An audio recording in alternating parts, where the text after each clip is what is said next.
कहानी शुरू होती है एक छोटे से गांव में रहने वाले अर्जुन नाम के एक लड़के से।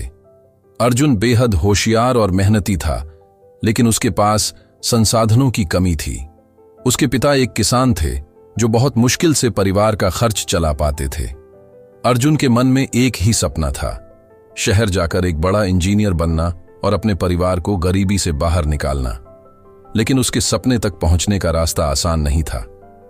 गांव में स्कूल की पढ़ाई खत्म करने के बाद उसे शहर जाने के लिए पैसे चाहिए थे, जो उसके परिवार के पास नहीं थे। उसके पिता ने कहा, बेटा, हमारे पास पैसे नहीं हैं, लेकिन अगर तुम अपने सपने को लेकर गंभीर हो तो मैं तुम्हारी हर संभव मदद करूंगा। अर्जुन ने हार नहीं मानी। उसने गांव के पास के खेतों में मजदूरी करनी शुरू कर दी। वह सुबह जल्दी उठकर खेतों में काम करता और फिर रात को पढ़ाई करता। गर्मियों की तेज धूप में जब उसके साथी आराम करते, अर्जुन किताबों में डूबा रहता। कुछ महीनों की कड़ी मेहनत के बाद अर्जुन ने शहर जाने के लिए पैसे इकट्ठे कर ली।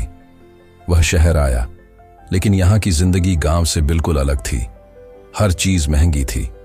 उसे एक छोटे से कमरे में रहना पड़ा और पार्ट टाइम नौकरी करनी पड़ी।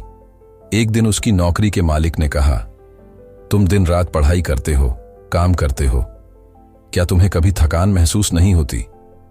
अर्जुन ने मुस्कुराते हुए जवाब दिया, मुझे थकान जरूर होती है, लेकिन मेरे सपने मुझे रुकने नहीं देते। शहर में भी मुश्किलें कम नहीं थीं। अर्जुन को कई बार फेल होना पड़ा, लेकिन उसने धैर्य नहीं खोया। जब भी वह असफल होता, वह खुद से कहता, यह मेरा संघर्ष है और यह मुझे मजबूत बना रहा है। धीरे धीरे उसकी मेहनत रंग लाई। उसने इंजीनियरिंग की प्रवेश परीक्षा में टॉप किया और एक अच्छे कॉलेज में दाखिला पाया। कॉलेज में भी उसने दिन रात मेहनत की।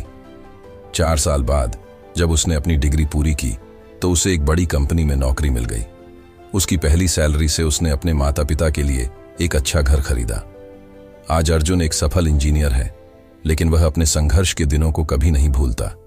वह हर जगह लोगों को यही सिखाता है कि धैर्य और संघर्ष ही सफलता की कुंजी है। अर्जुन की कहानी हमें यह सिखाती है कि जीवन में चाहे कितनी भी मुश्किलें क्यों ना आएं, अगर हमारे पास धैर्य और संघर्ष करने की ताकत है तो कोई भी सपना अधूरा नहीं रह सकता। बस हमें खुद पर भरोसा रखना होगा और लगातार मेहनत करनी होगी।